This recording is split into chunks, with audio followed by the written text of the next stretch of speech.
Hello दोस्तों। स्वागत है आप सभी का मेरे चैनल सच एंड सीन में। एक 14 साल की मासूम लड़की अपने ही घर के बेडरूम में मृत पाई जाती है। उसका गला बेहद बेरहमी से रेता गया होता है। कमरा अंदर से बंद होता है और घर में घुसपैठ का कोई निशान नहीं होता। सबकी नजरें नौकर पर जाती हैं, लेकिन अगले ही दिन उसी नौकर की लाश उसी घर की छत से बरामद होती है। दो दो लाशें, एक घर, कोई चश्मदीद नहीं और ना ही कोई पुख्ता सबूत। ये है भारत का सबसे चौंकाने वाला मर्डर केस, आरुषि तलवार मर्डर मिस्ट्री। एक ऐसा केस जिसने पूरे देश की आत्मा झकझोर दी थी। 14 मई 2008 को नोएडा, उत्तर प्रदेश के पॉश सेक्टर 25 में डॉन राजेश और डॉन नूपुर तलवार की 14 साल की बेटी आरुषि तलवार अपने कमरे में मृत पाई गई। सुबह करीब 6 बजे जब उसकी मां कमरे में गई तो देखा कि आरुषि के गले पर एक गहरा कट था। खून बिस्तर पर फैला था और कमरा अंदर से बंद था। सबसे पहले शक गया घर में काम करने वाले नेपाली नौकर हेमराज पर, जो घटना के बाद से गायब था।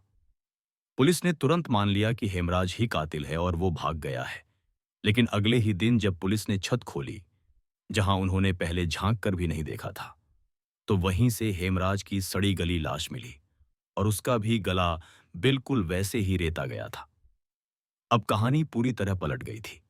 अब सवाल ये था कि जब घर के अंदर कोई बाहरी दाखिल नहीं हुआ और नौकर खुद मरा हुआ था, तो फिर आरुषि और हेमराज दोनों की हत्या किसने की? पुलिस की शुरुआती जांच बेहद लापरवाह रही। क्राइम सीन को सील करने की जगह साफ करवा दिया गया। बेडशीट धो दी गई, खून के धब्बे साफ कर दिए गए, यहां तक कि फॉरेंसिक टीम को बुलाने में भी देर की गई। आरुषि के कमरे से एक विस्की की बोतल मिली जिस पर किसी का फिंगरप्रिंट नहीं था, लेकिन उसमें खून के धब्बे थे।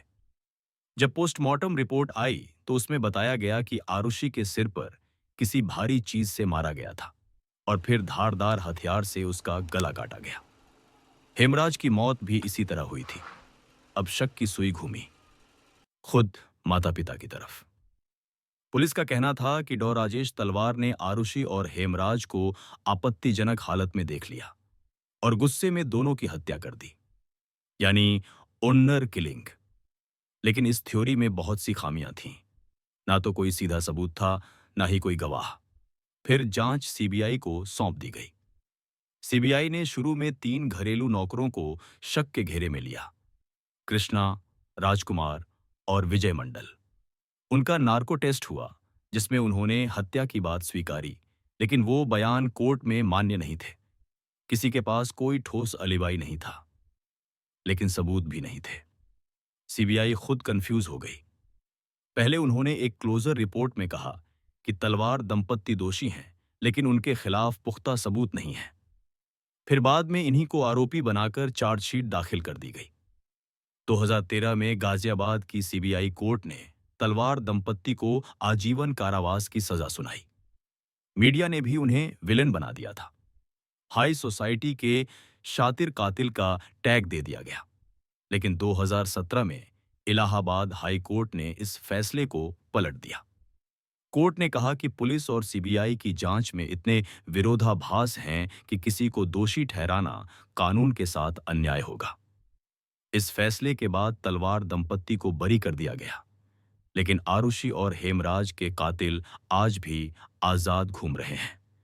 ना कोई डीएनए सबूत, ना कोई गवाह, ना कोई सीसीटीवी फुटेज और ना ही कोई कन्फेशन।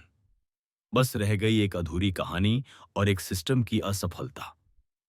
आरुषि की हत्या उसके जन्मदिन से ठीक एक दिन पहले हुई थी। उसके कमरे में रखा बर्थडे केक कभी नहीं कटा। उसकी आखिरी तस्वीर उसी केक के साथ थी। एक मुस्कुराता चेहरा, एक मासूम सपना, जो अगले ही दिन एक लाश में बदल गया। भारत की क्रिमिनल हिस्ट्री में शायद ही कोई केस इतना उलझा हुआ, इतना विवादित और इतना दिल तोड़ने वाला रहा हो। आज भी लोग पूछते हैं, क्या कभी सच सामने आएगा? क्या कभी असली कातिल पकड़ा जाएगा? या ये केस हमेशा क्लोज्ड फोल्डर में एक फाइल बनकर दबा रहेगा? अगर आपको भी लगता है कि सच कभी सीधा नहीं होता, तो आप बिल्कुल सही जगह पर हैं। ये था सच एंड सीन, जहां हर कहानी सिर्फ कहानी नहीं होती, बल्कि एक अधूरी चीख होती है। अगर आप भी ऐसी ही सच्ची लेकिन रहस्यमयी कहानियों की तलाश में हैं, तो चैनल को सब्सक्राइब जरूर करें और कमेंट में हमें बताएं, क्या आपको लगता है कि आरुषि का कातिल कभी पकड़ा जाएगा?